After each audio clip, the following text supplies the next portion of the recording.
தமிழகத்தில் 30க்கும் மேற்பட்ட மாவட்டங்களில் மழை பொழிவு நீட்சியடைகிறதா? வீடியோவை முழுமைக்குமே பாருங்க. மேற்கு தொடர்ச்சி மலையை சார்ந்த பகுதிகளை சேர்ந்த மக்களாக இருந்தீர்கள் என்றால் உடனடியாக அவசர முன்னெச்சரிக்கையை எடுக்குமாறு கேட்டுக்கொள்ளப்படுகிறது. குறிப்பாக பார்த்திங்கன்னா ஒரு நல்ல மழை பொழிவு நம்ம தொடக்கத்தில் எதிர்பார்த்திருந்தோம். ஜூலையில் தான் தென்மேற்கு பருவமழை ஓரளவு கிடைக்கும் அப்படின்னு சொல்லிட்டு. ஆனால் ஜூன் இறுதியிலேயே ஓரளவு நல்ல பருவமழையை பார்த்திங்கன்னா கிடைக்கக்கூடிய வகையில் அனைத்தும் இருக்க வாய்ப்புகள் இருப்பதாக தகவல்கள் என்பது நமக்கு கிடைக்க பெற்றிருக்கிறது நண்பர்களே. குறிப்பாக நீலகிரி மாவட்டம் தொடங்கி நம்முடைய தமிழகத்தை பார்த்திங்கன்னா நீலகிரி மாவட்டத்திலிருந்து தான் நம்ம கணக்கில் இட்டுக்கொள்வோம். இந்த ஒரு சூழ்நிலையிலே நீலகிரி மாவட்டத்தில் இருந்து பல்வேறு விதமான இந்த ஒட்டுமொத்தமான மழை பொழிவும் மேற்கு தொடர்ச்சி மலை பகுதிகளுக்கு சிறப்பாக தரமாக பார்த்திங்கன்னா அமைவதற்கு வாய்ப்புகள் இருக்கும் போல அதை பற்றி தான் இந்த வீடியோவில் பார்க்க போகிறோம்.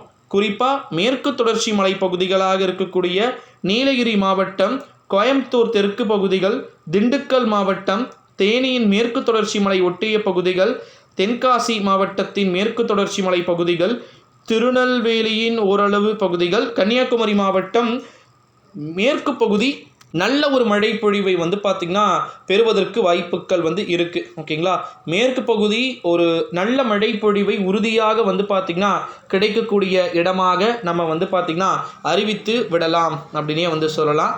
மக்கள் உஷாராக இருக்க வேண்டும். பல இடங்களில் வெள்ளப்பெருக்கு அப்படின்றது ஏற்பட உறுதியான இது ஒரு சூழ்நிலையில் தான் மேற்கு தொடர்ச்சி மலை பகுதிகளை ஒட்டி இருக்கக்கூடிய மாவட்டங்கள் பார்த்திங்கன்னா உஷார் நிலையில் பார்த்திங்கன்னா இருக்கணும்.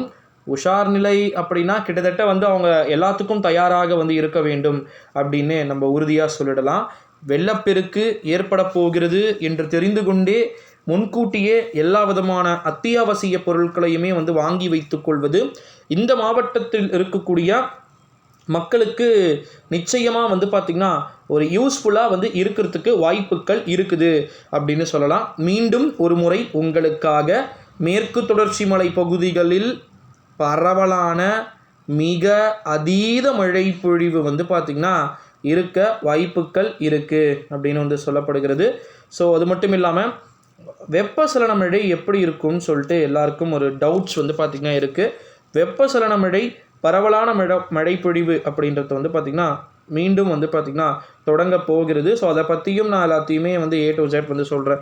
சென்னை, திருவள்ளூர், காஞ்சிபுரம், செங்கல்பட்டு, ராணிப்பேட்டை அப்படின்னு சொல்லிட்டு எல்லா பகுதிகளிலுமே நல்ல மழை பொழிவு இருக்குது. வேரோடு சாயும் அப்படின்னு சொல்லியிருக்கக்கூடிய ஊர் பகுதிகளை பற்றி ஒரு சில குறிப்புகள் வேண்டுமானாலும் கூறலாம்.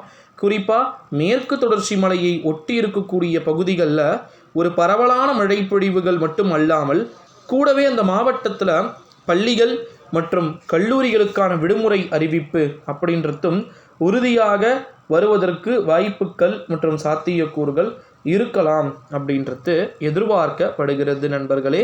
ஸோ மேற்கு தொடர்ச்சி மலையை சேர்ந்த மாவட்ட பகுதிகளாக இருந்தீங்கன்னா இந்த வீடியோ உங்களுக்கானது. ஓகேங்களா, மறக்காமல் எல்லாருக்குமே பார்த்திங்கன்னா மோஸ்ட்லி ஷேர் பண்ணிக்குமாறு கேட்டுக்கொள்ளப்படுகிறது.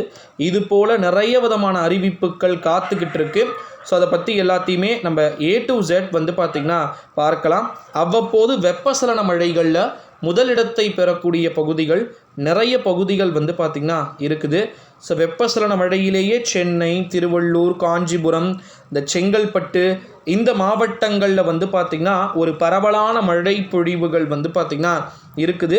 ஸோ அதை பற்றியுமே நான் A to Z உங்களுக்கு சொல்ல கடமைப்பட்டிருக்கிறேன் அப்படின்னே சொல்லலாம். நீங்கள் பண்ண வேண்டியதெல்லாம் என்ன அப்படின்னு பார்த்திங்கன்னா நம்முடைய தமிழகத்தில் புதிய வானிலை தொடர்பான அறிவிப்புகளை நீங்கள் தெரிஞ்சுக்கணும்னு ஆசைப்பட்டீங்கன்னா இந்த வீடியோவை மறக்காமல் எல்லாருக்குமே பார்த்திங்கன்னா மோஸ்ட்லி ஷேர் பண்ணுமாறு கேட்டுக்கொள்ளப்படுகிறது நண்பர்களே. இது போல் புதிய தகவல்களோடு வானிலை அறிக்கைகளை கூறலாம். ஸோ மீண்டும் ஒரு முறை எச்சரிக்கை